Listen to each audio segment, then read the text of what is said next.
Cristiano Ronaldo, vai embora Cristiano Ronaldo, mete, bateu, golo. Balotelli, Aguero!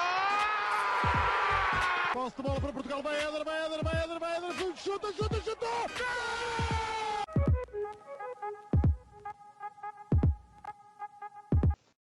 Olá, sejam muito bem-vindos a mais um episódio do nosso podcast Hispanencas. Estou acompanhado dos habituais Rodrigo Canhoto e Miguel Rocha.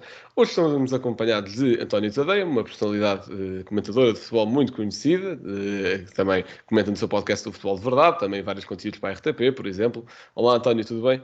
Olá, boa tarde a todos. Pronto, em primeiro lugar, agradecer muito a tua presença aqui no nosso projeto. Eu é que agradeço o convite.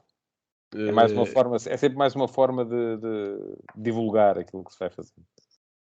Sim, é verdade. Esta mini comunidade de podcasts sobre futebol em Portugal é bastante unida, é algo bastante positivo, por acaso. E é bom também para contribuir um bocadinho contra aquelas coisas que se vê na televisão e que se discute toda e qualquer coisa menos bola. Bem, mas seguindo, vamos falar aqui um bocadinho sobre a Liga Nós até agora, aqueles chamemos keep-ups que nós íamos fazer no ano passado, este ano também vamos fazer, e escolhemos este fim de semana porque houve clássico, porque é um fim de semana que, até tirando o jogo do Benfica, do 5-0, ok, muitos parabéns, Rodrigo, e tivemos outros bons jogos, tivemos outros bons momentos interessantes. Portanto, aliás, a jornada ainda nem acabou, estamos a gravar isto na segunda-feira às 4 e a nossa querida Liga acha que isto de pôr a jornada para aí em 4 dias é ótimo. Portanto, temos hoje ainda um jogo às 7 e outro às 9 e um quarto. Sei que o Tondela joga às 9 e um quarto, acho que contra o Aroca, o das 7 não me lembro. Contra o Estoril. Contra o Estoril? Sim. Contra o Estoril. Então, estou a imaginar a imensa massa associativa do Estoril a percorrer o país em direção ao Tondela, a sair de lá depois às 11h30, chegar a casa às 3 da manhã. Exato, e com cartão de adepto para visitante, enfim. Claro. Liga Portugal, what else? Enfim, vamos começar por abordar o clássico. Vamos começar pela opinião do António. O que é que achaste do clássico? Se foi bem jogado, se não foi, se foi justo, se não foi, o que é que achas? Olha, eu acho que, enfim, muito bem jogado não foi, mas foi interessante. Foi intenso, foi competitivo. Permitiu ter um bocadinho mais de convicções relativamente àquilo que as duas equipas valem e podem valer. E depois, em relação ao ter sido justo ou não, quer dizer, eu acho que os resultados são sempre justos, não é? Essa é a minha... se formos a ver, concordo genericamente com muita coisa que já vi, que o Sporting mostrou mais equipa, o Porto salvou-se em função das individualidades. Creio que foi um bocado por aí. E daí também eu dizer que, e já o digo desde o início da época, que acho que este ano o Fogo do Porto é a equipa que tem maior margem de crescimento na Liga. Agora, a questão é ver se, entre as favoritas ao título, claro, a questão é perceber se vai conseguir alcançar esse crescimento ou não. E para já não está a fazê-lo, porque há muitos jogadores que poderiam eventualmente dar uma nova face à equipa e à produção da equipa continuam fora. E continuam a ser pouco relevantes. E estou, claro, a pensar tipo no Fábio Vieira, tipo no Vitinha. São jogadores que eu acho que podiam mudar um bocadinho a cara do Porto. E o Porto, neste momento, é, se calhar, dos três crónicos candidatos. Enfim, eu geralmente incluo também um bocadinho o Sporting Clube Braga nesta luta. É aquele que é menos identificável, vamos lá, porque tem menos... Houve uma altura em que as equipas do Porto eram sempre aquelas equipas muito físicas, muito explosivas, transição, ataque à profundidade, e o Sérgio Conceição não gostava nada que se dissesse isto. Neste momento eu acho que já não é tanto assim, porque isso era um bocadinho uma imagem que nascia muito da presença de avançados que tinham a ver, que traziam esse DNA. Mas falta ao Porto ainda conseguir encontrar uma identidade alternativa que lhe pode permitir vir a ser uma realidade, um caso sério nesta Liga. Muito bem, então passamos agora para as opiniões talvez um pouco mais parciais. Miguel, o que é que achaste do clássico? Bem, antes de mais, olá António e olá a todos. Bem, eu sinceramente, logo a partir do momento em que vi o 11 inicial, fiquei um pouco apreensivo, principalmente pelo Corona. Embora o Uribe e o Luís Dias tivessem também jogado na madrugada anterior, fiquei um pouco mais apreensivo pelo Corona, porque também tinha jogado nessa madrugada e a verdade é que nos últimos jogos pelo Porto não tinha feito muitos minutos. Entrou naquele jogo contra o Marítimo. O Sérgio Conceição criticou entre linhas nesse jogo, e depois acabou por não calçar mais, e portanto uma entrada assim a titular.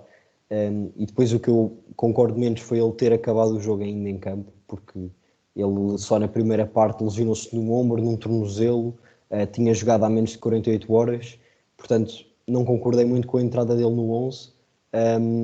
A verdade é que o Sérgio Conceição tinha jogado desde o início da época com o Tony Martínez e o Taremi, foi a primeira vez que não o fez.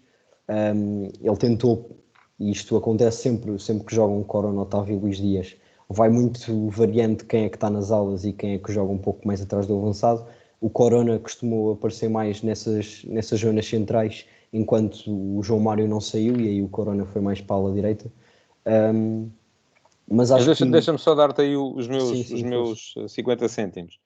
Eu acho que o Corona não esteve a jogar muito, tal como o Sérgio Oliveira não esteve, porque estava no mercado, não é? E isso eles podem dizer o que quiserem, ou porque não treinaram, ou porque não, mas pronto, a razão era essa.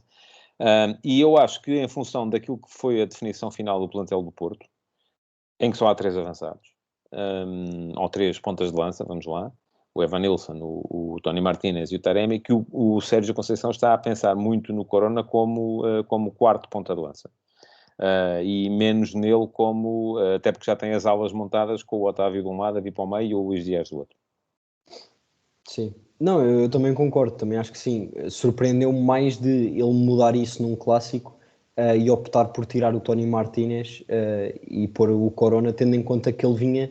É que se ele não tivesse jogado há tanto tempo, fosse, por exemplo, um jogador de seleção europeia em que tivesse feito ainda alguns treinos... Agora, é verdade que o Corona está com o Sérgio Conceição desde o início e conhece perfeitamente os processos de Sérgio Conceição, e não era por falta de adaptação que não iria jogar. E era o que eu estava a dizer, mais do que ele entrar no 11 e jogar como esse segundo avançado, foi ter permanecido porque não achei que o Corona estava com a energia toda, e achei que havia jogadores que, como por exemplo, o Porto foi muito forçado, e isso também é outra questão, a dos amarelos. Nos primeiros 4 minutos houve 3 amarelos, 2 deles foram para o Bruno Costa e para o Marcano, e isso fez com que aos 40 minutos Sérgio Conceição trocasse logo esses 2 jogadores, e pusesse o Sérgio Oliveira pelo Bruno Costa, e o Manafá pelo Marcano. E eu acho que isso mudou completamente o jogo. O Bruno Costa estava a jogar bem, é um jogador mais criativo que o Sérgio Oliveira, na minha opinião, e acho que acabou por mudar um pouco o jogo. Mas no geral, eu diria que o Sporting marcou um golo no momento certo, porque acho que o Sporting marcou aos 15 minutos, por aí, e até aí para mim o Porto estava por cima.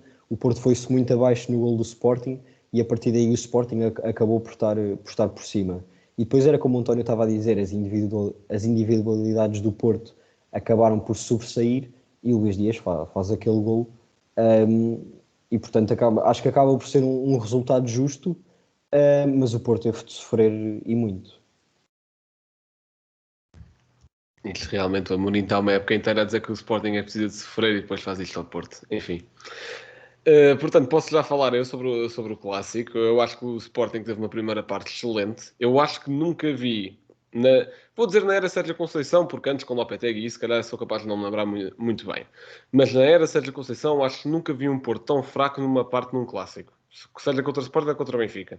Eu acho que deu muita iniciativa ao adversário. Eu acho que o Sporting tinha muito tempo a bola, tanto por mérito próprio como por mérito do Porto. Acho que é um bocadinho dos dois. E teve muitas oportunidades. O Nuno Santos fez a primeira que teve, falhou as outras duas, que podia ter matado ali logo o jogo. Enfim, também de mérito nosso aí. Acho que o jogo podia ter ficado resolvido logo na primeira parte. E mérito nosso, não é? Para isso está lá o guarda-redes. Não, sim, claro. E também o Diogo Costa fez uma belíssima exibição. E...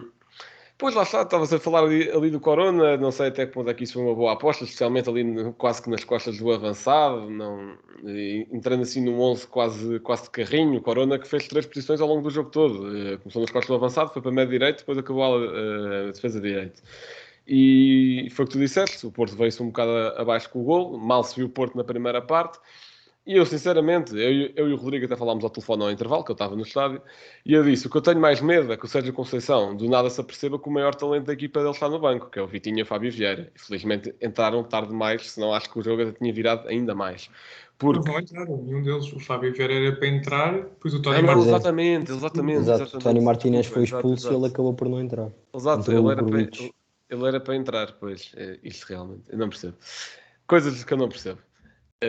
Hum, Portanto, sim, a segunda parte foi mais Porto, ainda assim acho que não foi tão dominante como o Sporting foi na primeira. O Sporting teve ali, por exemplo, aquela oportunidade do Paulinho, que faz lembrar aquela oportunidade do Griezmann contra o Patrício na final do Europeu. E eu acho que o Sporting só não ganhou por um pouco culpa própria. As substituições também foram um pouco infelizes. Do Sarabia, pronto, não se pode falar muito, porque o Sarabia só fez um treino, também foi assim um pouco lançado às feras. Agora, como é que ele demora tanto tempo a perceber e com tanto tempo estou a dizer aqueles 10 minutos em que o Jogai esteve na esquerda, em que o Jogai não estava a resultar à esquerda, o Mateus Reis não tem culpa nenhuma do gol, obviamente, mas nota-se logo ali uma diferença na construção, é mais fraco, obviamente, nota-se que é mais fraco. E pronto, ali não se pode, eu acho que não se pode culpar nem o Neto nem o Porro pelo gol do Luís Dias, porque o Luís Dias é aquilo. O Luís Dias tem aquela explosão que a qualquer momento ele pode fazer aquilo facilmente. O Neto até fez uma exibição bastante sólida, ficou ali um bocado atabalhoado ali na meio da segunda parte quando levou aquele bolão na cara. Ele próprio o jogo teve de parar porque ele estava um bocado zonzo. Tenho a certeza que não foi por causa disso que sofreu o gol, foi porque o Luís Dias tem talento e isso é inevitável. Agora, podia estar aqui a falar da atitude de alguns jogadores do Porto, mas isso seria mais do mesmo. Portanto, vou aqui passar ao Rodrigo, se calhar é a pessoa que está mais contente com este empate. Deixa-me só, antes de passarmos ao Rodrigo, eu não sei se a vossa ideia é essa, mas eu vou metendo o bedelho em tudo. À vontade. Quando vocês depois para a semana têm outra vez podcast. Isto é a tua casa. Isto é a tua casa. Eu acho que falaste aí na questão das substituições do Sporting. E a questão é que o Sporting tem, de facto, e por opção, um plantel muito curto. E o próprio Ruben Amorim assumiu já isso, quer ter um plantel muito curto, para não ter jogadores que olham... Por exemplo, a filosofia exatamente oposta à do Jorge Jesus, quer ter um plantel muito comprido. E a filosofia do Ruben Amorim eu não quero ter aqui... Ele não quis sequer ficar com o Pedro Mendes, como terceiro ponta de lança, porque ele depois olhava para cima e tinha o Tiago Tomás e o Paulinho à frente, e então não tinha poucas possibilidades de jogar e ia desmobilizar e não sei o quê.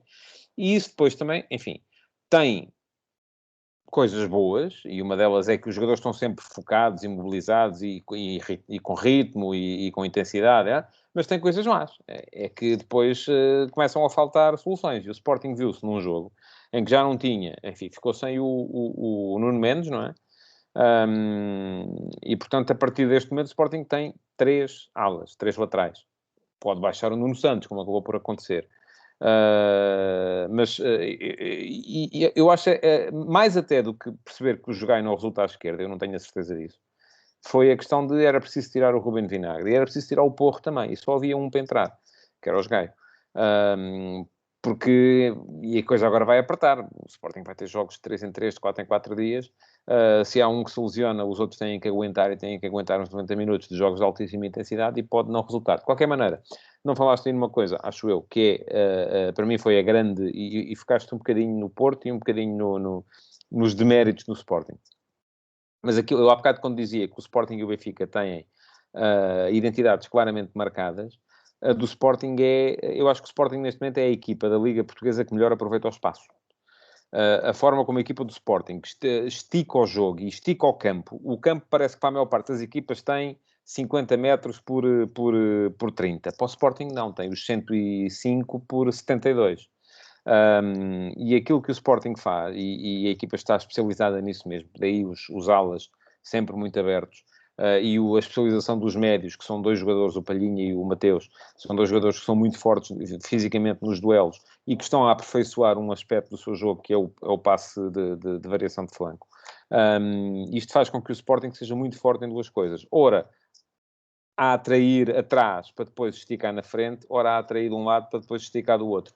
E isto foi o grande... O Sporting até teve menos bola do que o Porto no Clássico, se formos a ver. Mas mesmo tendo menos bola, foi sempre capaz de expor as debilidades do Porto na cobertura do espaço, porque é uma equipa que vai geralmente expor as debilidades dos adversários na cobertura do espaço. Sim, é perfeitamente verdade o que estás a dizer e até acrescento que nesse aspecto, um dos melhores jogadores do Clássico, não sei, por acaso não sei quem é que foi eleito Man of the Match para a Sport TV e para a Liga, Foi o etc. Diogo Foi Costa. o Diogo Diogo Costa. sabe? Foi o Diogo Costa, ok. Mas para mim o Man of the Match do Sporting, tendo em conta o jogo todo, foi o Matheus Nunes, porque lá está, fez isso muito bem, a esticar o jogo de um lado para o outro, mais de E está em flanco. 2 das 3 ocasiões de gol do Nuno Santos, não é? Na primeira é ele que Exato, faz o exato. passo para o Porro e na última é ele que se antecipa a quem? Deixa-me ao Uribe, acho eu, após um passo de Mbemba e coloca a bola no Nuno Santos outra vez. E eu acho que isso foi também, para além do amarelo, uma das razões para o Sérgio Conceição ter tirado o Marcano, porque naquele primeiro golo acho que o Marcano defendeu um pouco mal o Porro, e depois também houve pelo menos 2 jogadas. Não, o Marcano em saiu à que- pressão, ele saiu à pressão a alguém. Foi ao mas Porro, ele depois, foi ao no Porro. Sim, momento do ele é cruzamento- arrastado pelo Giovane e por daí que Exatamente. não esteja depois lá. no momento do cruzamento já chega atrasado ao Porro. E depois também houve Isso é- outras 2 jogadas em que o Sporting pôs a bola nas costas e o É Marcano... o mérito do sistema do Sporting, é um sistema que o Benfica, Sim. o Jesus chegou a usar, mas agora já não está, já mudou e por razões também que me parecem evidentes, que é o espaço interior está sempre preenchido com os 2 avançados interiores, vamos lá, não é? Portanto, neste jogo foram o Giovane e o Nuno Santos, e o espaço exterior, para que o espaço exterior fique para os alas. Em termos ofensivos a coisa funciona bem. Precisamente. Portanto, Rodrigo, a opinião da pessoa que está mais feliz com este empate. Sim, naturalmente. Mas obviamente eu quase que festejei o gol do Porto como se fosse um gol do Benfica, quer dizer, estou a exagerar um bocado, mas obviamente que fiquei muito feliz com o gol do Porto porque senti que se o Porto marcasse, naquele momento o Sporting não conseguiria voltar a marcar, apesar das ameaças. Mas, puxando a cassete atrás, como já disse o Jorge Jesus, quando nós vemos aquele primeiro lance do jogo, que é o Porto a sair, vemos o Pep encostado à linha na direita, foi o desnorte total a partir do primeiro minuto, porque acho que é o Taremi que dá o primeiro toque, e depois o passe que seria eventualmente para o Marcano para bater longo, não sai, a bola sai logo pela linha lateral e acho que isso vai mostrar o desnorte da equipa do Porto na primeira parte. Não concordo com o Marcano a lateral esquerdo, não percebo também porque é que eu ouvi a conferência de imprensa do Sérgio Conceição e não me lembro de nenhum jornalista lhe ter perguntado o porquê do Wendel não ter sido convocado, porque lá está, eu falei com o Blanco também antes do jogo e disse-lhe o Sporting tende a atacar pelo lado do Marcano, porque com 2 velocistas como Giovane e Porro daquele lado iriam causar muitas dificuldades ao Marcano e viu-se as inúmeras vezes que ele foi batido. E mesmo o Manafá, apesar da velocidade, continuo a dizer que é um jogador com um fraco sentido posicional, tem apenas alguma velocidade, algum físico, mas sentido posicional não tem muito. O Sporting entrou bastante forte, logo à procura do gol. É uma jogada muito bem trabalhada, lá está, um grande passo de Matheus Nunes, fazer um passo talvez de 50 metros, está a abrir completamente a defesa do Porto, que resultou num bom gol. A defesa do Porto ficou completamente desmanchada com aquele passe. E portanto um início justo. Depois o Nuno Santos teve mais 2 oportunidades, Diogo Costa muito bem a mostrar o porquê de ser titular nesta equipa do Porto, e na segunda parte o Porto começou melhor, foi sendo cada vez melhor e depois no lance de inspiração de Luís Dias acaba por fazer o gol. Não percebi o porquê, lá está, concordo com o Rocha, do Sérgio Conceição não ter tirado o Corona. Tinha 2 jogadores que poderiam ajudar muito naquela altura do jogo, PP e Francisco Conceição no banco. São jogadores muito rápidos, muito dotados tecnicamente e tendo em conta que o Porro acabou o jogo completamente de rastros, quer dizer, nem acabou, quando foi substituído estava de rastros. Ruben Vinagre também já mostrava muitos sinais de fadiga. Acho que o Porto poderia ter apostado por aí na vitória. Depois o Sérgio Conceição também coloca o Tony Martínez, uma substituição que acaba por correr mal, não por demérito do Sérgio Conceição, mas porque o jogador entrou de cabeça quente. Ele faz logo 2 faltas num lance em que os jogadores do Sporting pediram logo duplo amarelo, mas passado 5 minutos dessa falta acaba por haver o cartão vermelho, muito bem atribuído.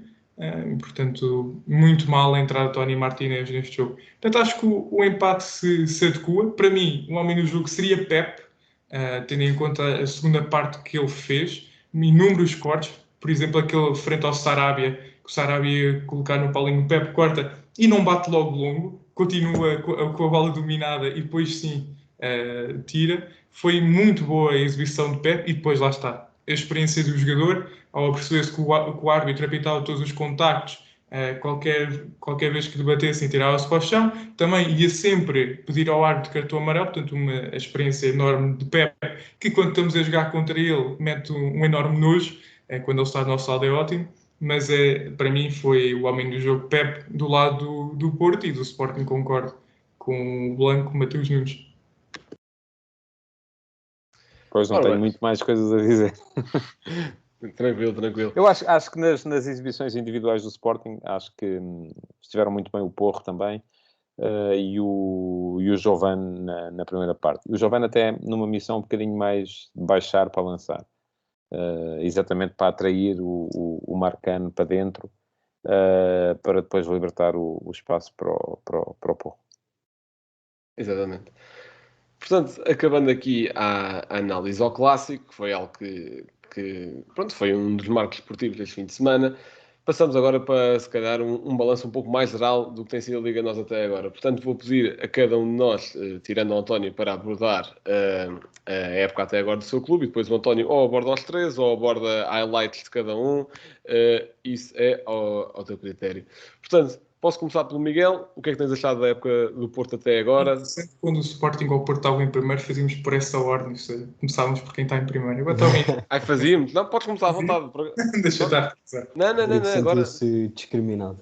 Então agora vai... Quer dizer, isto agora passado daqui umas horinhas, o Estoril até pode passar o Sporting e o Porto. Temos de arranjar aí alguém. Temos de arranjar alguém de Estoril.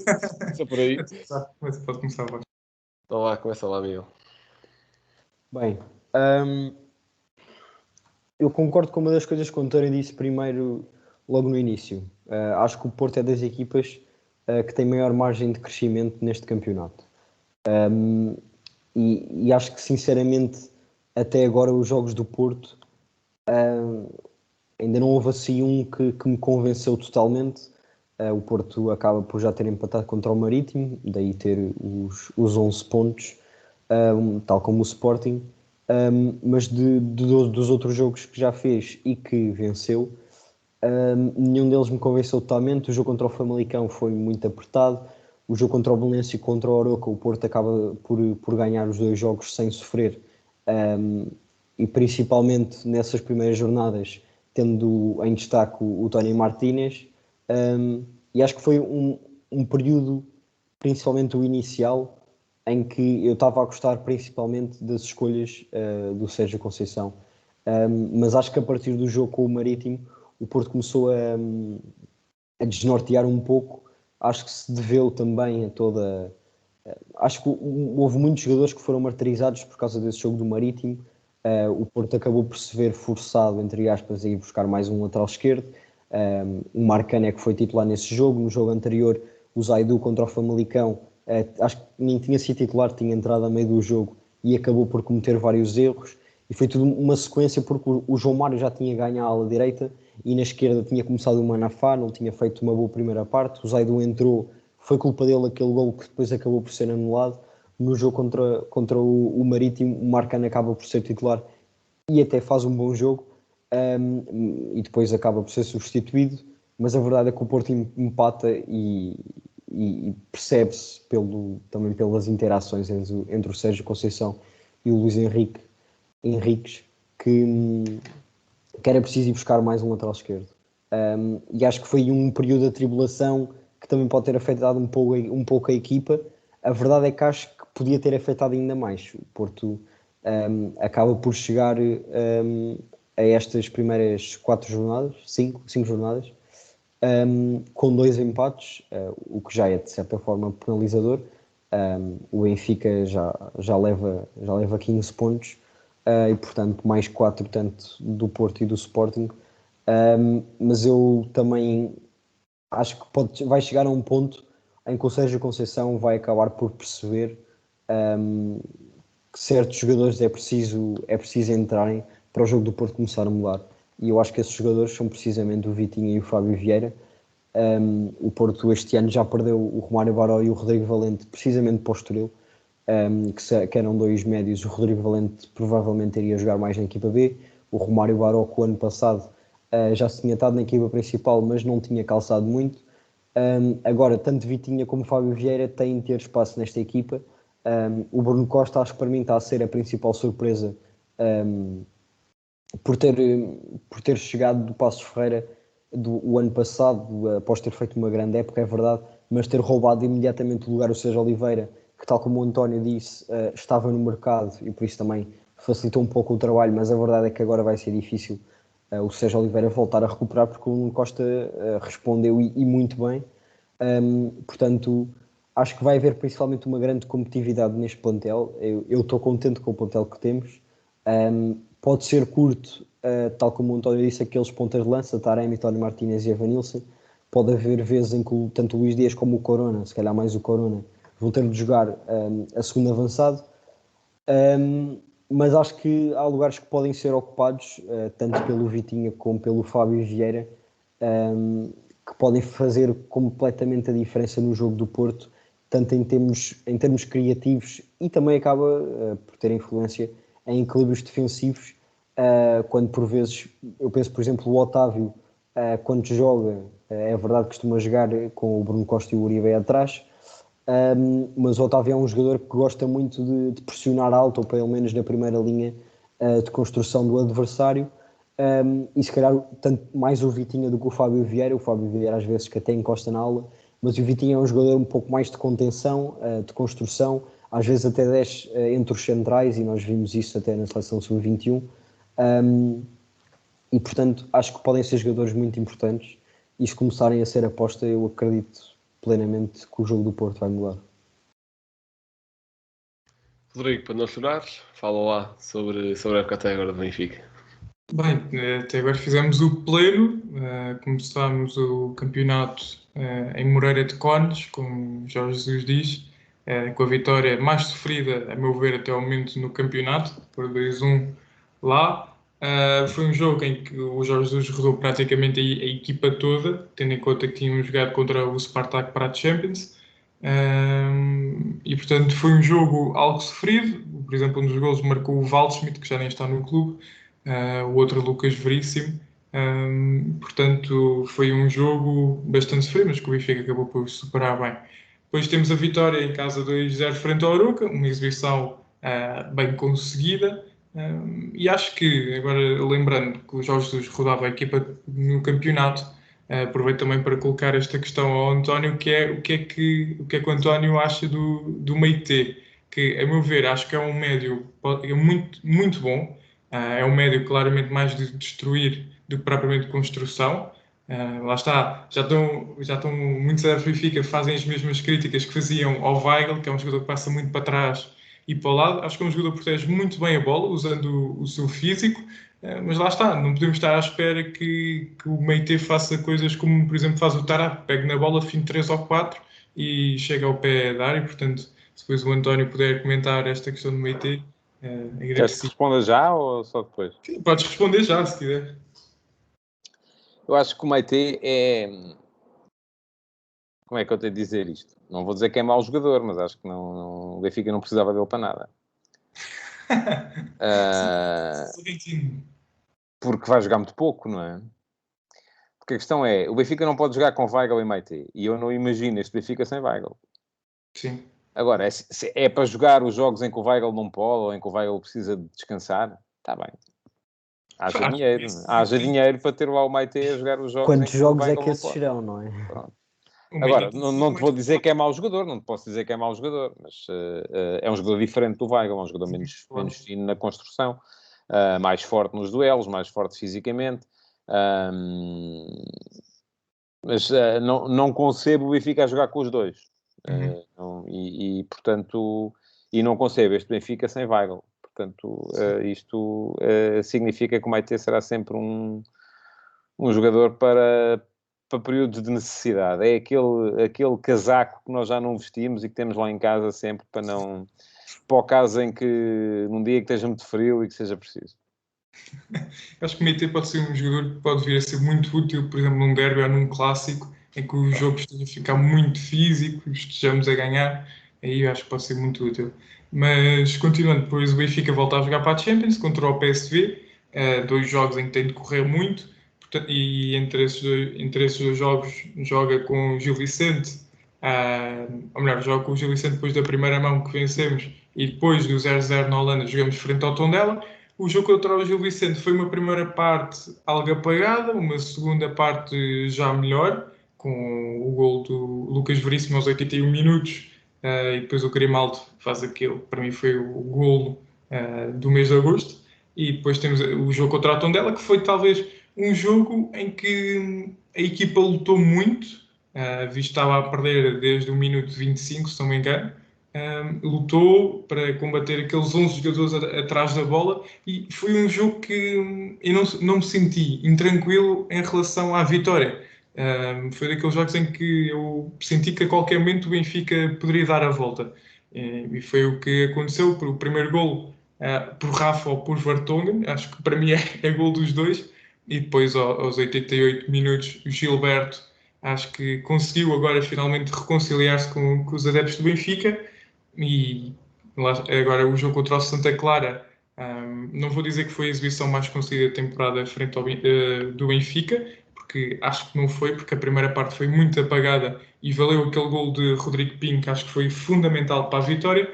Uma segunda parte em que entra Rafa para desequilibrar, e desequilibrou muito, e com Darwin também na zona que para mim é onde eu levo jogar, que é a ponta de lança, resultou nestes 5-0. Um jogo altamente eficaz do Benfica, mas um Benfica que defendeu muito bem, com uma linha 3, que acho que os três juntos nunca tinham jogado. Morato, Vertonghen e Lucas Veríssimo. Lucas Veríssimo também tinha a mesma questão que o Uribe e Luís Dias, também tinha acabado de jogar. Jorge Jesus agora deu-lhe tempo de descanso, visto que ele não pode jogar frente ao Dinamo Kiev por estar suspenso. Mas foi um jogo bem conseguido por parte do Benfica. Continuo a dizer que acho que, ao contrário da época passada, o Diogo Gonçalves neste momento deve ser banco, porque época passada o Diogo estava a fazer uma excelente época e o Jorge Jesus insistiu no Gilberto. Este início de época o Gilberto está melhor que o Diogo e o Jorge Jesus insiste no Diogo, portanto não percebo muito bem, não sei se o Jorge Jesus está a guardar o Gilberto para o jogo com o Dinamo.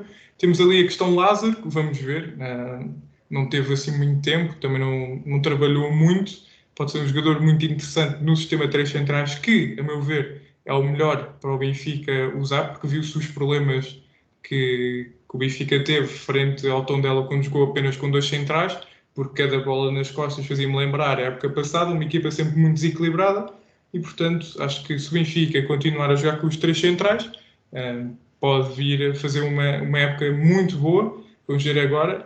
Acho que o Benfica, em termos de quantidade de jogadores, lá está, tem muito mais e de qualidade, lá está, porque vimos o banco do Sporting com miúdos da formação, que, a meu ver, o Ruben Amorim diz que estão preparados para entrar a qualquer momento.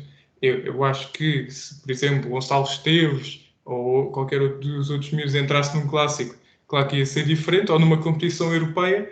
Portanto, enquanto que o Benfica tem mais de 2 jogadores para cada posição, ou 2 jogadores pelo menos para cada posição, acho que o Benfica nesse aspecto pode não sofrer tanto com as competições europeias, mas concordo com o António, acho que o Weigl é aquele jogador que o Benfica precisa em todos os jogos devido à qualidade do mesmo. E nós iniciamos este projeto na questão de o Weigl é flop ou não, e passado um ano e qualquer coisa, vemos aqui a importância de Weigl nesta equipa do Benfica.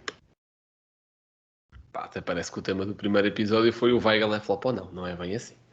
Mas era sobre o Benfica ter caído muito de rendimento. Foi um dos pontos do primeiro episódio. Sim, foi um dos pontos, é verdade, mas não dedicámos um episódio inteiro a perguntar se o Weigl era flop. Pronto, era isso.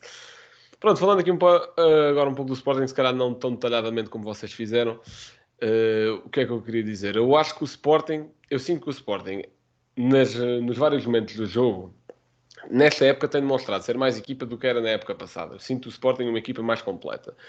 Por exemplo, um momento que eu achava na época passada que o Sporting não sabia o que fazer a bola era no momento em que, não na transição, era na construção. Ou seja, quando a outra equipa, se calhar, não estava num bloco baixíssimo, mas já estava assim recomposta, o Sporting tinha a bola no momento de construção. Este ano o Sporting, lá está, foi o que usou contra o Porto, foi o que o António já explicou, variar flancos, explorar toda a profundidade do jogo. Se jogarmos contra uma equipa com um bloco um bocadinho mais baixo, já dá para trocar um pouco melhor a bola, só que já depois não conseguimos combater o problema, que eu já vou explicar o que é. E sinto o Sporting uma equipa mais completa nesse momento. Defensivamente é um pouco igual à época passada. Temos uma defesa muito coordenada, liderada pelo Coates, uma defesa que sabe sair a jogar, etc, etc. E aquela tal questão que eu estava a dizer do ataque, eu acho que se viu essas rotinas estarem mais aprofundadas, especialmente pelo crescimento de jogadores, por exemplo, como Mateus Nunes. Eu acho que isso nota-se em jogos como, por exemplo, as 2 vitórias contra o Braga, tanto para a Supertaça como para a Liga. Eu acho que foi nesses 2 jogos que eu percebi que o Sporting é uma equipa mais completa este ano. Talvez não com tanto talento individual, porque lá está, perde-se o Nuno Mendes, que era uma arma desequilibrada na ala esquerda, que, pronto, só saiu agora, mas não jogou os primeiros 3 jogos, se não me engano. Acho que contra o Braga para a Liga também não jogou. Supertaça e falhou, acho que foi, lá está, os 3 primeiros jogos. Jogou e foi embora. Pronto, acho que foi algo parecido. Não sei. Acho que contra a Bessada é capaz de já ter jogado em casa. Mas pronto, não era uma peça essencial neste início de época por lesões ou por suspensões ou por uma razão ou por outra. Portanto, menos rasgos individuais, uma equipa um pouco mais equipa, digamos assim.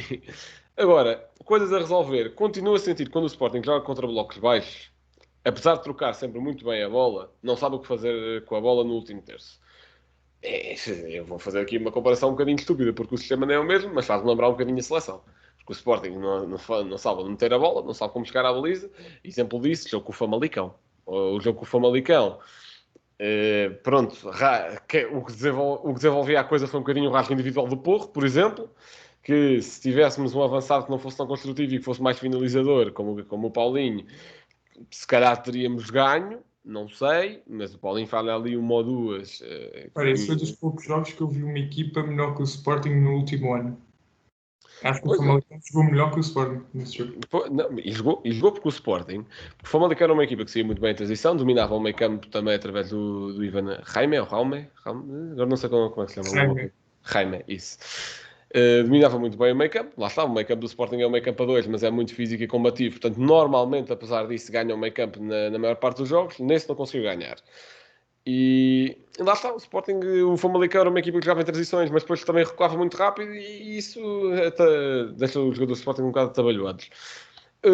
Portanto, o Sporting é uma equipa que também se sente um pouco à vontade para jogar sem ter a iniciativa de pegar a 100% no jogo, especialmente quando joga contra estas equipas com bloco baixo, e é por isso que eu acho que temos boas hipóteses na Champions, porque eu tenho a certeza que eu acho que nem o Besiktas, que é capaz de ser a equipa mais fraquinha do grupo, se vai meter a jogar com um autocarro frente ao Sporting. Eu acho que na Champions, especialmente neste grupo, toda a gente tem a ilusão que toda a gente pode passar e vai jogar para a frente, vai jogar para ganhar todos os jogos. E acho que o Sporting tem aí uma janela de oportunidade. Portanto, vejo uma equipa mais completa, mas acho que ainda há aí alguns problemas. O António também já falou da questão do plantel curto. Já falámos aqui no episódio do mercado que eu acho que o plantel do Sporting é curto. Basta um central lesionar-se, que lá vai o Mateus Reis. Basta um avançado lesionar-se. Já está um Pois, exato, pronto. Ficas sem Inácio e jogar. E se jogarmos sem Inácio, por exemplo, contra a Ajax é uma coisa, é mau, mas é uma coisa. Agora, contra a Dortmund... É assim, Coates, Neto, Fedal são todos centrais bons, mas não são velocistas. Nenhum deles para Haaland. Nas costas, muito dificilmente algum deles para Haaland. Mas vamos ver. Pronto, passando agora a bola aqui ao António. Aqui sobre os 3 grandes, fala do que quiseres, pontos fracos, pontos fortes, aborda os 3, aborda só um, o que quiseres. Bom, vou seguir a vossa ordem e vou começar pelo Porto. Eu acho que o Porto, tal como eu disse no início, antes de começar a época, fiz uma coisa que é um bocado maluca, mas fiz, e pus-me a dar percentagens de favoritismo para ganhar a Liga e desempatei a favor do Porto. Dei 35 Porto, 30 Sporting, 30 Benfica e 5 Braga. E a razão foi muito simples. Eu achei que... isto foi antes do mercado também, não é? Mas achei, como eu disse aqui no início, que o Porto era das 3 a equipa que tinha mais potencial para crescer. Não vi esse crescimento ainda. Nem vi pistas de que ele possa aparecer. Portanto, começo a achar que pode ter sido pode estar na altura de fazer cash out, não é? Para ver se, para ver se a aposta não se perde tudo. Mas não estou nada convencido com aquilo que o Porto tem mostrado esta época. É verdade que o mercado influiu muito, e o Sérgio Conceição queixou-se muito disso. E eu acho que não tem tanto a ver ou será um misto das duas coisas. Por um lado, os jogadores terem a cabeça noutro sítio e, portanto, não estarem a trabalhar bem. Essa é a versão que o clube vende, não é? Mas eu acho que não é só isso, porque eu acho que o Porto também queria vender aqueles 2 jogadores. Enfim, não posso pôr as mãos no fogo por isto estou a dizer. Mas temos a questão... O Sérgio Oliveira até renovou, mas eu vejo perfeitamente o Sérgio Oliveira a renovar numa lógica de, pronto, é um homem da casa, chegou a ser capitão de equipa algumas vezes, não quer sair a custo zero, não quer deixar o Porto na mão e, portanto, mas quer outra vida para ele. E enquanto no caso do Corona é diferente, é um jogador que vai acabar contrato e aí será o Porto que não quererá que ele saia a custo zero. Além de que o Porto precisava de rentabilizar os jogadores, precisava de criar mais valias para poder equilibrar orçamentos. E toda a gente sabe que os clubes portugueses dependem muito disso. Portanto, eu acho que aí houve um bocado um misto das duas coisas. E que aquilo que vai ser a equipa do Porto pode começar a ser trabalhado agora. Vamos a ver. Mas não estou a ver o Sérgio Conceição a mudar tanto assim ao ponto de ser capaz de incorporar o talento do Vitinho e do Fábio Vieira. Não acredito que isso vá acontecer, pelo menos como jogadores mais vezes potencialmente titulares. E a verdade é que aquilo que temos visto do Porto, até o Bruno Costa não me tem enchido as medidas, ao contrário daquilo que vocês estavam a dizer há bocado. Enfim, é um jogador competente, não me parece que seja um jogador que dê um upgrade relativamente àquilo que o Porto vinha mostrando. Pode vir a sê-lo, pode, mas eu mais depressa vi ali o Vitinha como segundo médio, aí está. Porque, vamos lá ver, é um jogador de menos trabalho. É um jogador que não é tão forte do ponto nos duelos, defensivamente, equilíbrios, ocupação de espaços, certo. Aí o Bruno Costa é mais forte, mas o Sérgio Oliveira é mais forte ainda, acho eu. Mas ao mesmo tempo o Vitinho é um jogador que traz uma criatividade que eu acho que era aquilo que a equipa do Porto precisava para o tal upgrade, para dar o tal passo em frente e para ser mais forte como equipa do que foi na época passada. Como estão as coisas? Dificilmente vejo o Porto a ser mais forte do que foi na época passada. Porque a receita é um bocado a mesma, não é? Está a ser um bocado a mesma.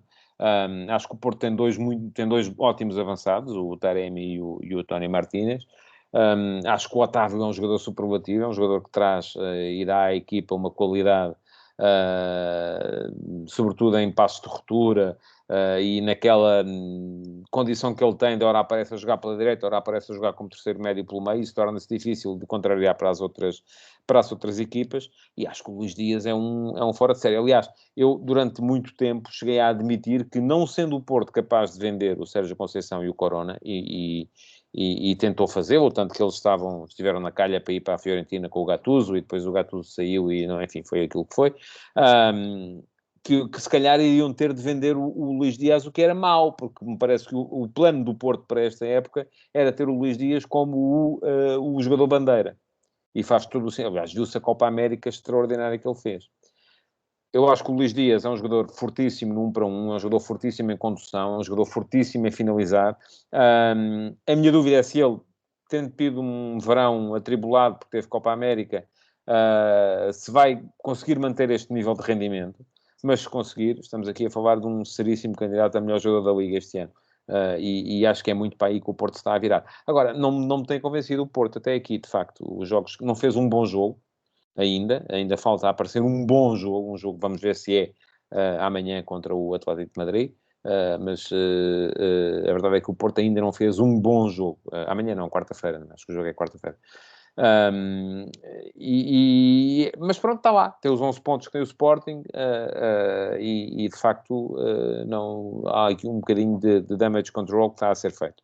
No caso do Benfica, eu acho que o Benfica tem estado muito bem, e o Benfica já tinha um DNA futebolístico que eu há bocado falei no Sporting como a exploração máxima do espaço, porque é uma equipa que atrai à direita para jogar pela esquerda, atrai à esquerda para jogar pela direita, atrai atrás para meter na profundidade, enfim, portanto é uma equipa muito forte nesse aspecto. O Benfica é ao contrário, é um bocadinho ao contrário. Ao Benfica falta largura e profundidade neste momento, mas tem uma capacidade que mais nenhum dos outros três mostrou ainda para jogar por dentro.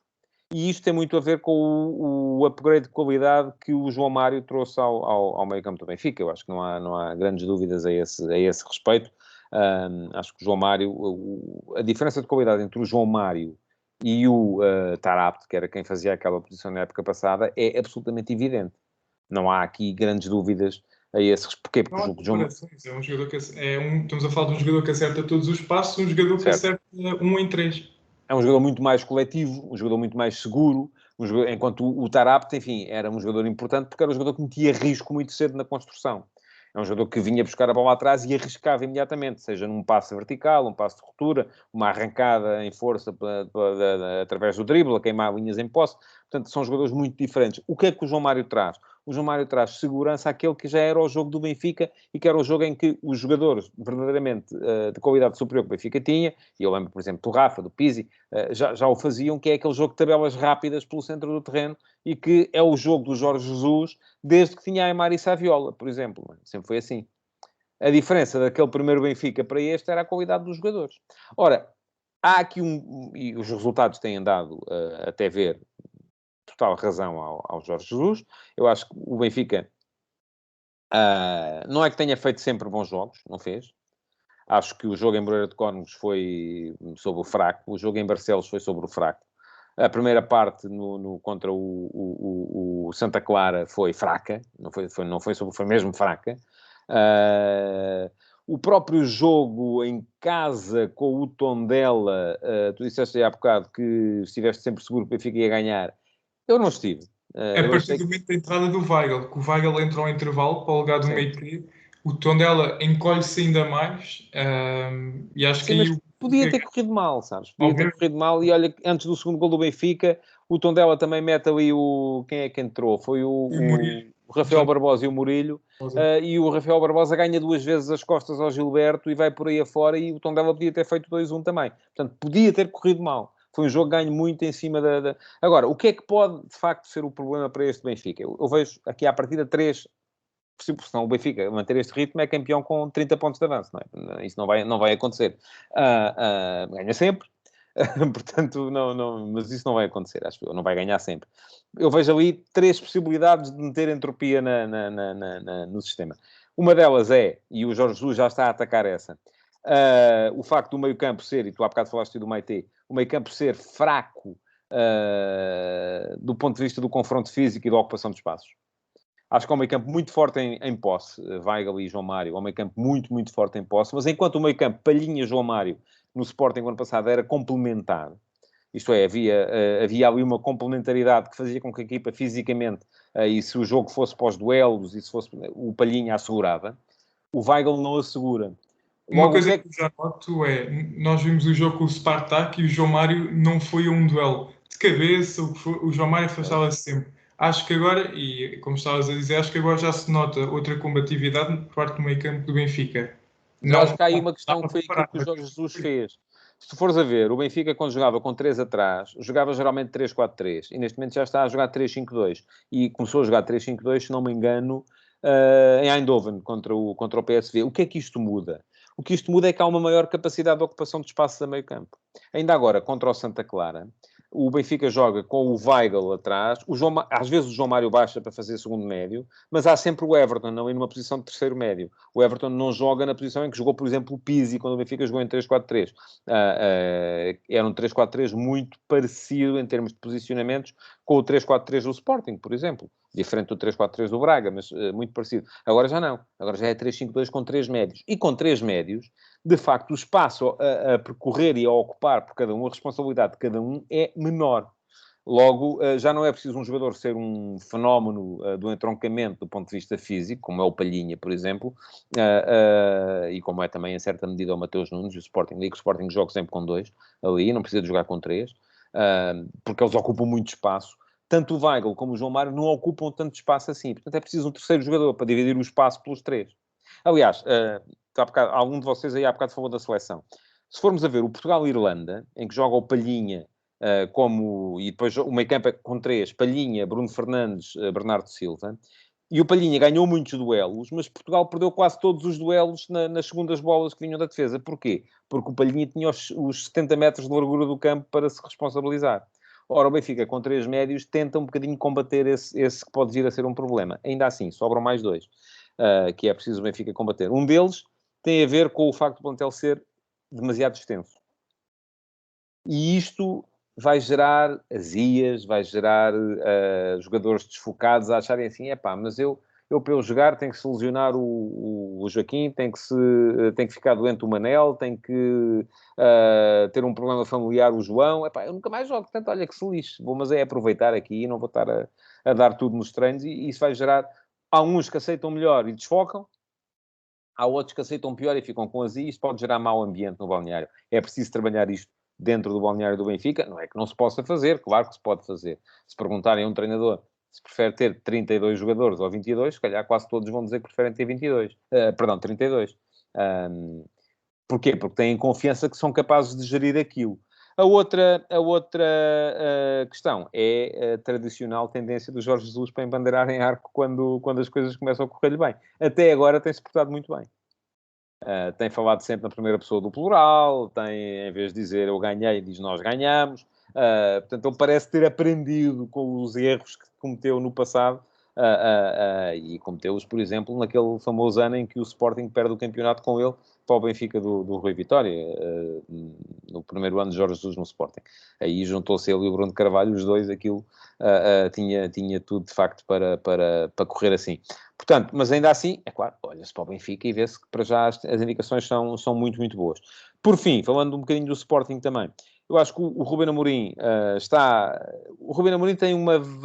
Enfim, eu acho que todos eles têm um bocado isso. Mas o Ruben Amorim é muito convicto daquilo que quer para a equipa. Ele tem um plano delineado. E eu às vezes dou comigo a pensar assim, o que é que acontecia se, em vez de ter tido a possibilidade de ir para o Manchester United, se o Sporting tivesse conseguido, ou se o Cristiano Ronaldo tivesse voltado ao Sporting este ano?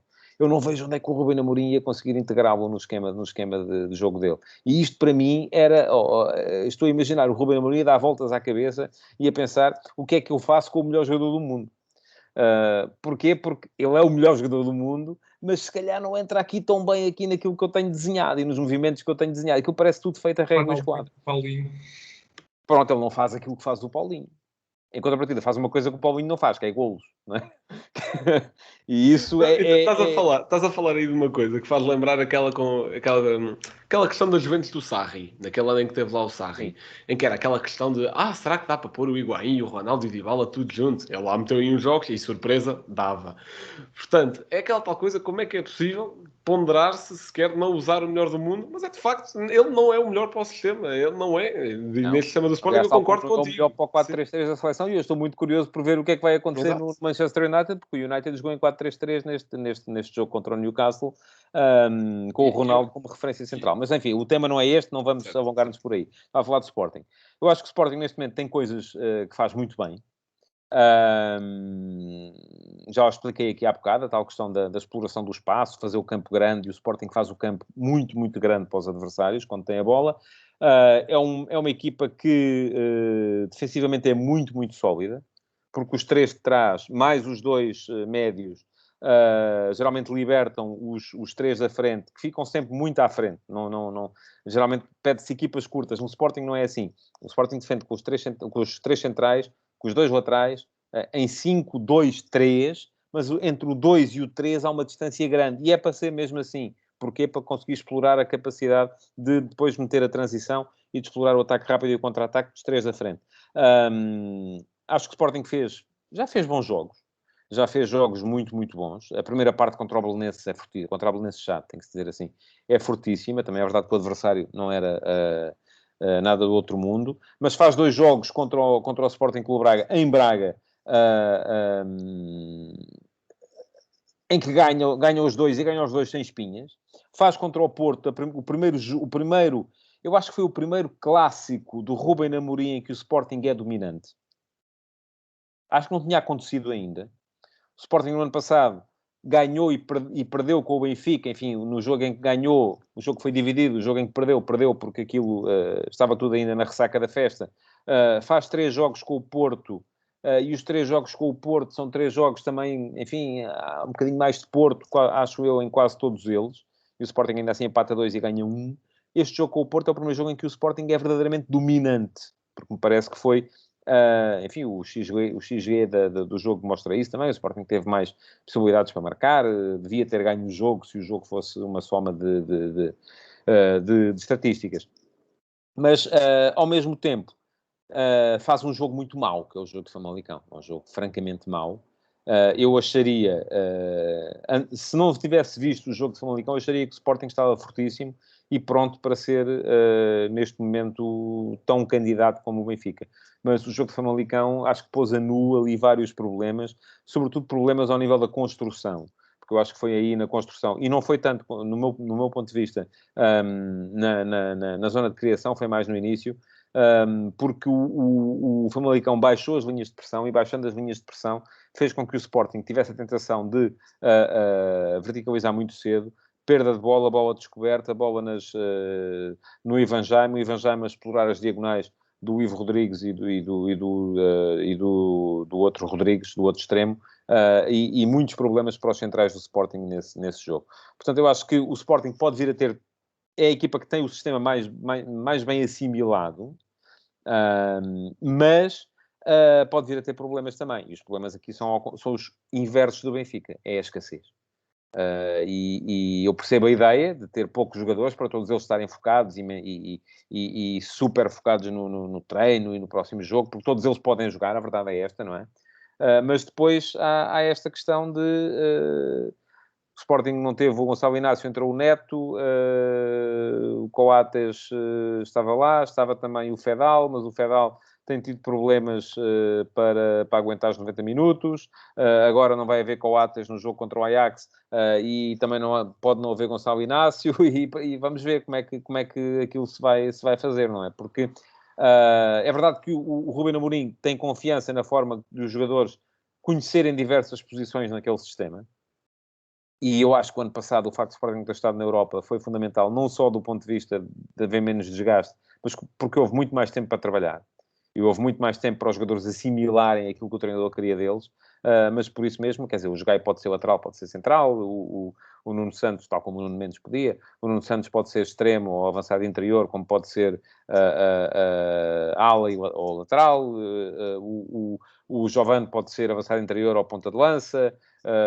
Eu creio que neste momento, não sei quem será o terceiro ponta de lança do Sporting, não havendo Paulinho e Tiago Tomás, será Giovane.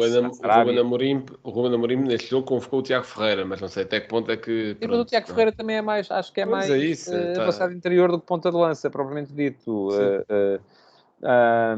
Portanto, não sei, isto pode ser uma vantagem, e o ano passado foi uma vantagem, porque havia menos jogos, jogadores mais focados, maior sentimento de irmandade, todos sentem que contam, não é? E isto é importante para a gestão de um grupo, mas ao mesmo tempo pode haver jogos em que a coisa vai dar um bocadinho para a escassez.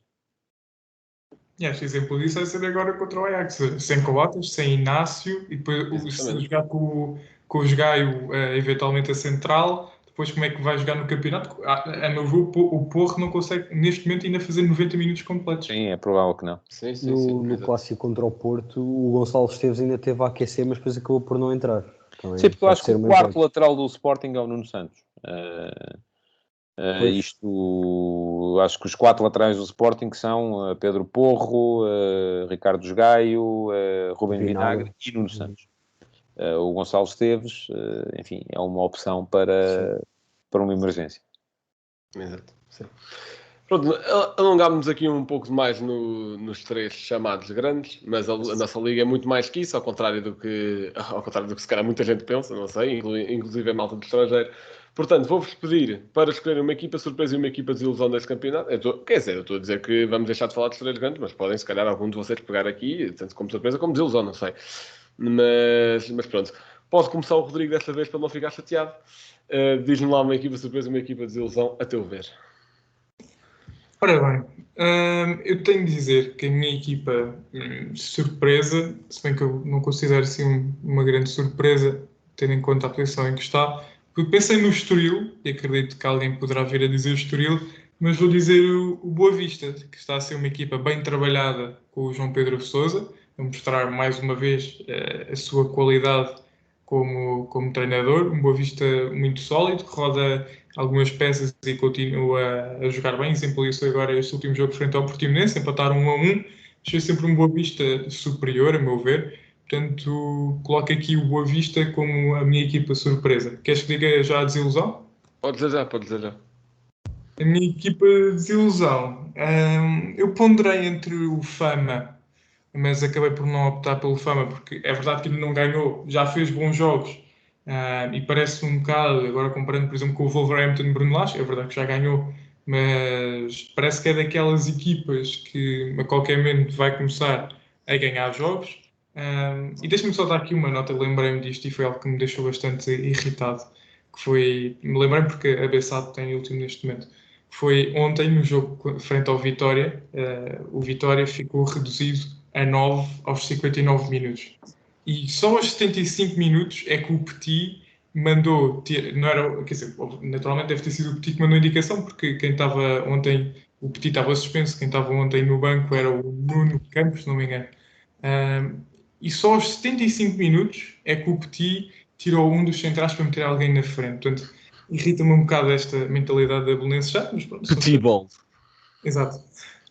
Mas pronto, a minha equipa de desilusão é o Tondela, porque achei que com a qualidade de plantel que tinham, poderiam vir a lutar por lugares europeus. A verdade é que se ganharem o jogo de hoje frente ao Estoril, acho eu, passam para 10º lugar, portanto voltam mais ou menos a entrar na luta, mas parece uma equipa muito fraca ainda para aquilo que são as ambições europeias. Portanto, eu achei que poderiam vir a lutar por um lugar lá, mas até o momento não estão a mostrar qualidade para isso. Muito bem, António, posso passar para ti uma equipa surpresa pela Agora já eu? positiva e uma desilusão, sim. Ora bem, eu dir-vos-ia as coisas de duas, com dois critérios. Um deles, o critério da classificação. É fácil olhar para aqui e ver equipa surpresa ao Estoril, não é? Que se ganhar logo vai para o segundo lugar. E a equipa de desilusão podemos dar o Famalicão, de facto. Mas eu acho que depois, porque ainda está, tal como o Rodrigo disse, ainda não ganhou e só tem 2 pontos. Agora, se usarmos outros argumentos, nomeadamente o futebol que as equipas têm vindo a mostrar, eu olho para o Famalicão e eu gosto daquilo que estou a ver, tal como, e uso um bocadinho os mesmos argumentos que o Rodrigo utilizou para falar do Boa Vista. Acho que é uma equipa que joga bem. Aliás, temos várias equipas a jogar bem no nosso campeonato. O próprio Aroca parece-me que neste momento está a sofrer por ser uma equipa que tenta jogar bem, mas depois é demasiado macia. E a continuar assim, de facto, as coisas podem ficar difíceis para eles.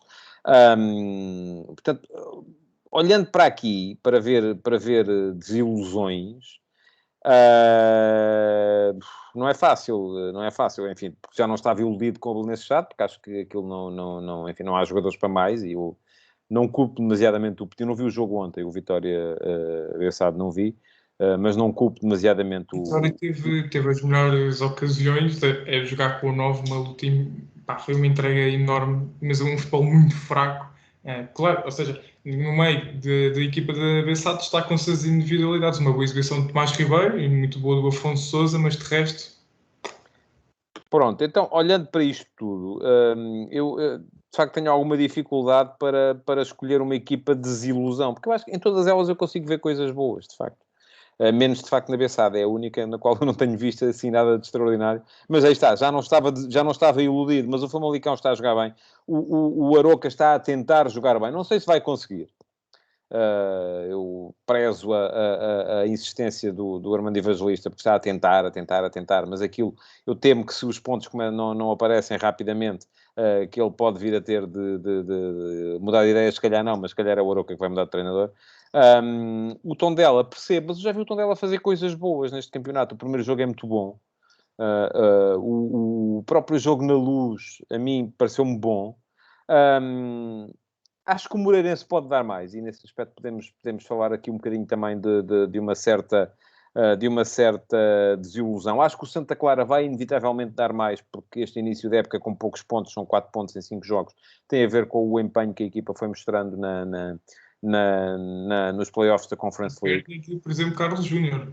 agora no início Sim, exatamente, que era o jogador mais importante da equipa, mas é uma equipa que tem bom jogador. Eu acho que temos o próprio Vizela, já fez 5 pontos, o Marítimo, que finalmente está a mostrar futebol positivo, embora no relvado lá em casa não seja fácil, mas o Rúlio Velasquez parece-me que... Aliás, o Marítimo é uma coisa curiosa, porque vai alternando, ora tem treinadores para futebol defensivo, e depois eles são despedidos e vem um treinador para futebol ofensivo. E depois ele é despedido e vem um treinador para futebol defensivo. E depois ele é despedido e vem um treinador para futebol ofensivo. E aquilo parece que anda ali um bocadinho... Não se cria uma identidade na equipa do Marítimo. Mas eu tenho muita dificuldade em encontrar aqui equipas de desilusão, sendo que merecem o meu aplauso o trabalho que está a ser feito pelo Bruno Pinheiro no Estoril.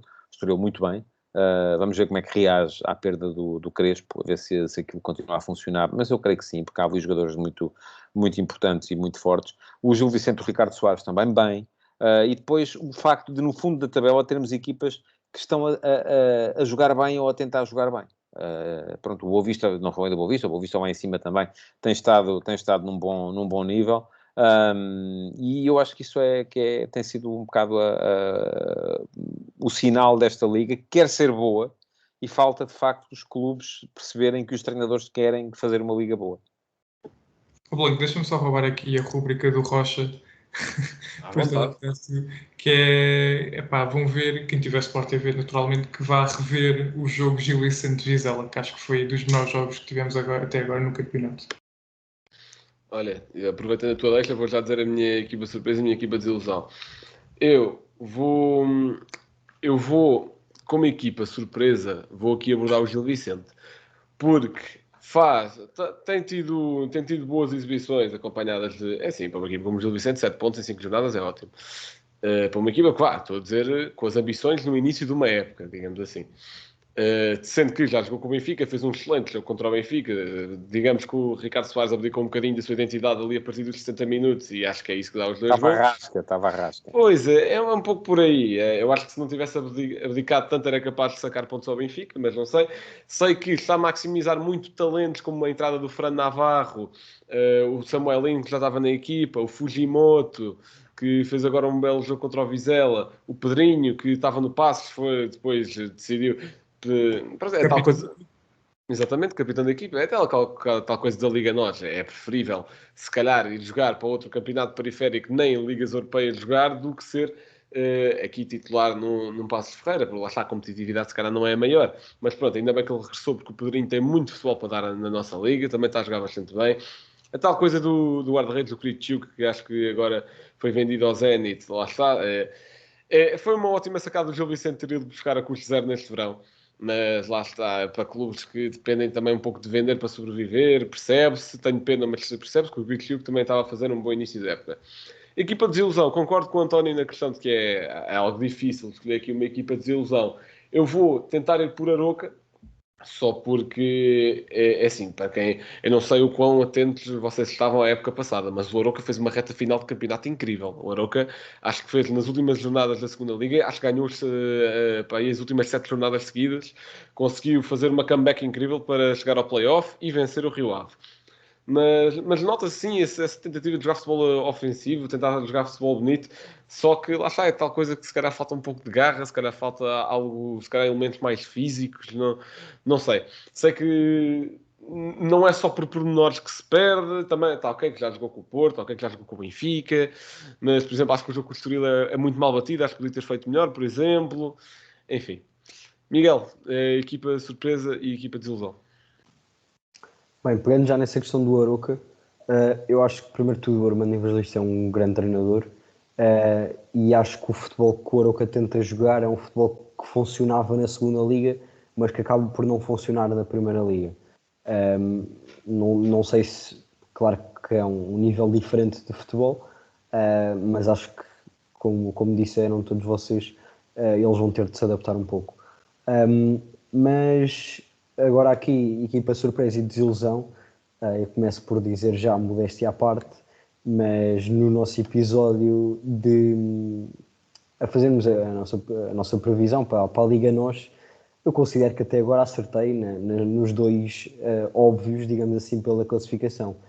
Estoril como surpresa, acho que foi um Estoril que fez um grande mercado, não gastaram nada, e principalmente o último dia de mercado foram buscar tanto o Rodrigo Valente a custo zero, o Romário Baró por empréstimo.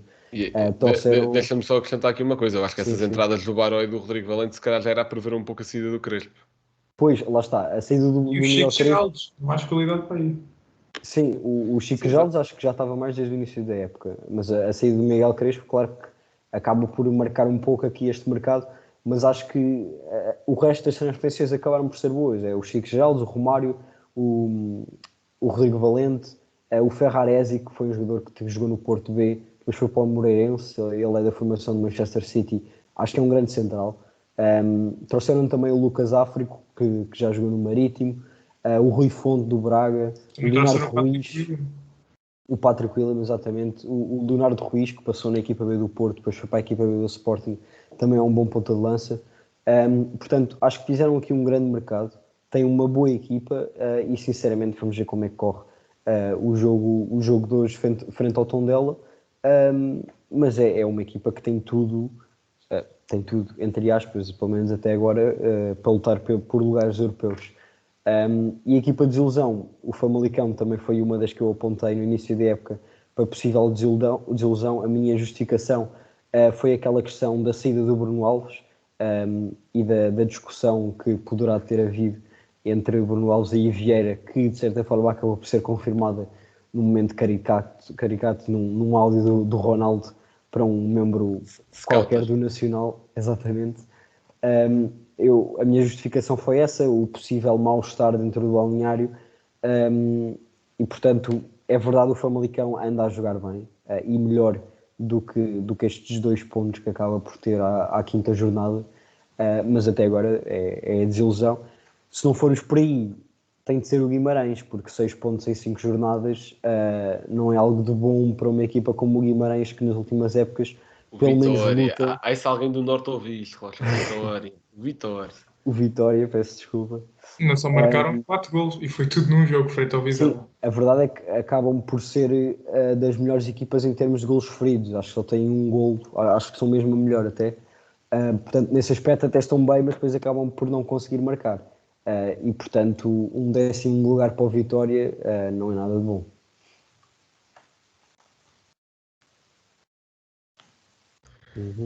Está certo.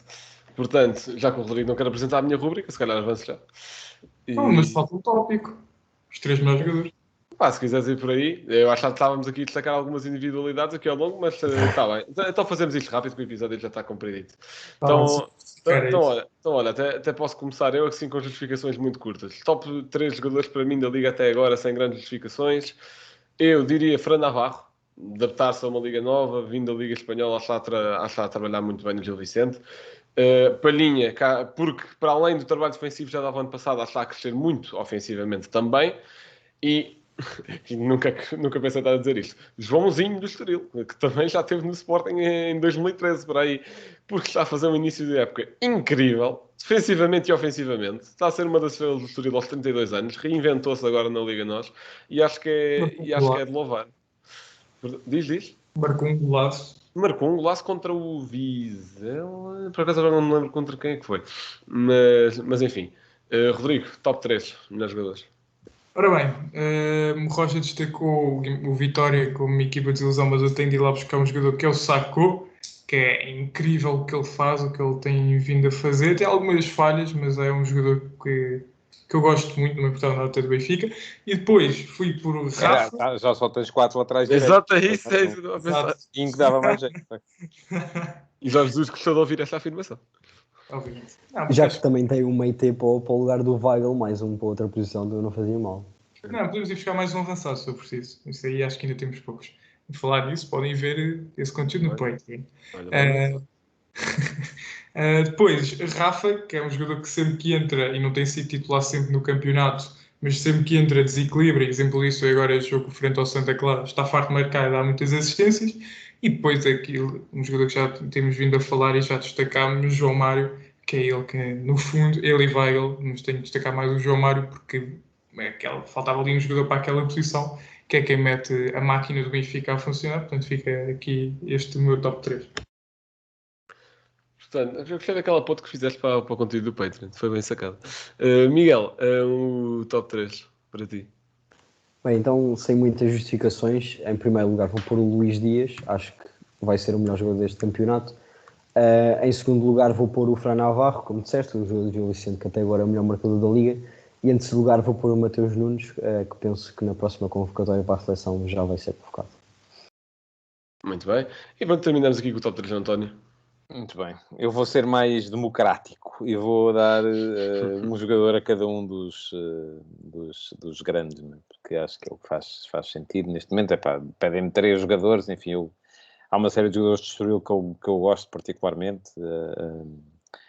Do Chiquinho, do Vidigal, do Franco enquanto esteve, o Joãozinho, sim, mas pronto, só posso escolher 3, portanto esses para já ficam de fora, porque os outros é que vão estar a decidir. Podia falar aqui do Ricardo Horta, que já foi muito forte também em alguns jogos do Braga, do Al-Musrati, enfim, mas vou escolher um de cada um dos grandes.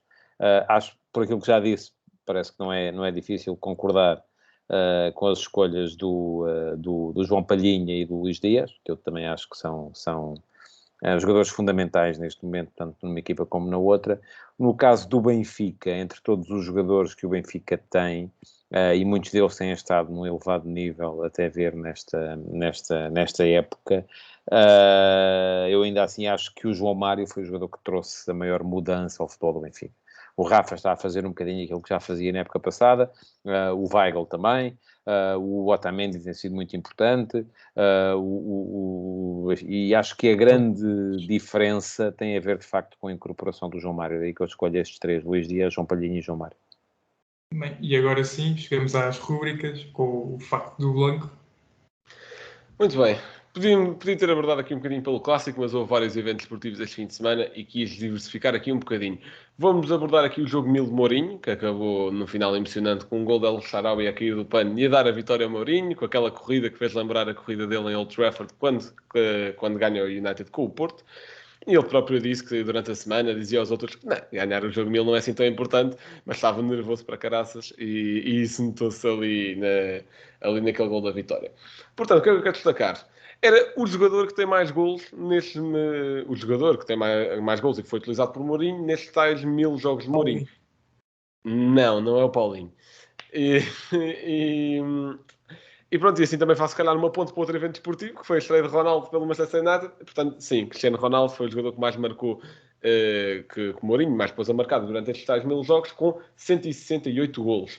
E posso dizer os outros 2 incorporantes do top 3, Benzema com 78, portanto quase metade dos outros de Ronaldo, e Drogba com 73, aqui fazer alusão aos tempos de Mourinho no Chelsea. Portanto, Miguel, o teu momento cultural. Bem, também vou diversificar aqui um pouco e ir viajar para a Inglaterra, porque Ronaldo estreou-se, portanto, ia de ser algo relacionado com o Manchester United.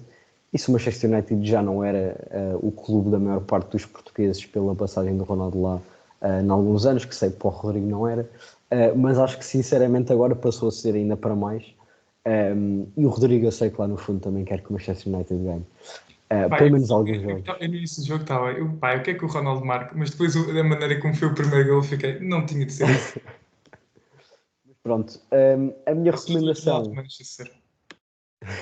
A minha recomendação é um filme /livro, há nos 2 formatos, que se chama The Class of 92, onde é basicamente um inside da vida tanto privada como no clube, de jogadores da época de 92. Foram eles, neste caso, David Beckham, Nicky Butt, Ryan Giggs, Gary Neville, Phil Neville e Paul Scholes. São aqui 6 jogadores que ganharam aquela competição que não sei se ainda existe, mas que era sub-18 em 92 pelo Manchester United, e depois em 99 acabaram por ganhar a Champions, e em 99, 2000 e 2001 o triplete, foram tricampeões ingleses pelo Manchester United. E portanto é aqui um livro /filme que é bastante interessante e que eu descobri precisamente quando o Ronaldo se estreou, que acho que vão gostar. Rodrigo, o teu emplastro. Bem, eu recuei aqui até à época 18-19, fizemos aquela recuperação fantástica com o Bruno Lage, e há aqui nomes muito, muito interessantes. Desde já, só aqui um facto curioso, que é 3 dos jogadores que faziam parte desse plantel, neste momento estão sem clube. São eles Feiza, quer dizer, 4, contar com o Jardel, Feiza, Samaris e Facundo Ferreira. Portanto, um jogador que marcou 40 golos na Ucrânia, depois veio para o Benfica, foi para o Espanhol, neste momento está sem clube. Não é o meu emplastro, o meu é outro jogador que veio nessa época, não sei se vocês se recordam dele, que é Castilho, Nicolás Castilho, ponta de lança chileno. Pronto, passou pelo Benfica, não fez grande coisa, depois foi para o América do México e neste momento está no Juventude, emprestado pelo América, onde fez um total de 1 minuto até ao momento. Portanto, este craque chileno que passou pelo Benfica também tem vindo a destacar-se imenso por outros clubes. É bom saber que a coisa de ter muitos avançados não é de agora. Portanto... Já tiveste a tática dos 3 pontas de lança. Exato. E Diego Sousa, é aquele suplente de impacto, incrível. Portanto, agradecer mais uma vez ao António pela sua participação aqui na nossa barraquinha, digamos assim. E pronto. António, não é que tu dizes a nossa divulgação, mas se tiveres aqui algum projeto que esteja para breve, não sei se queres dizer alguma coisa. Não, tenho o meu site, não é? Além do futebol de verdade, que é a minha... É o meu alter ego nas redes sociais, vamos lá. Faço diretos diariamente, segunda a sexta, sempre ao 12:30, no meu Facebook, no meu Twitter no meu site em direto, mas basicamente aquilo que é a minha produção enquanto jornalista neste momento é canalizado para o antoniotadeia.com. Toda a gente pode dar lá um saltinho e começar a ler. Todos os dias às 8 da manhã há uma reflexão. Não tenho que acordar às 8 da manhã para ler. Não, podem ler mais tarde. Eu acordo mais cedo que isso. Pronto. Então, mais uma vez, muito obrigado. E queria convidado, então. E queria deixar isto agora para o final do podcast para não iniciarmos a conversa assim, mas como o Rodrigo também já disse, durante esta semana nós criámos um Patreon, algo que nos próximos tempos a maior parte do conteúdo vai ser gratuito, porque ainda estamos a testar coisas, o que é que funciona, o que é que faz sentido, o que é que não faz, mas pronto, para a malta que quiser ir dando já uns trocos, nós aceitamos, que nós temos muita fome e precisamos de Acho que é bom, agradecemos mesmo aos patronos, são eles João Pinheiro e João Ferreira, portanto, muito obrigado. Pronto, dar aqui um agradecimento, que pronto, não faço ideia se eles querem esse tipo de divulgação, mas agradecer já aos 2 patronos que nós já temos e enfim. Portanto, muito obrigado por terem ouvido, sabem que nos podem encontrar nas redes sociais praticamente todas as que interessam, digamos assim, e plataformas já e também praticamente todas. Um abraço e para a semana cá estaremos outra vez.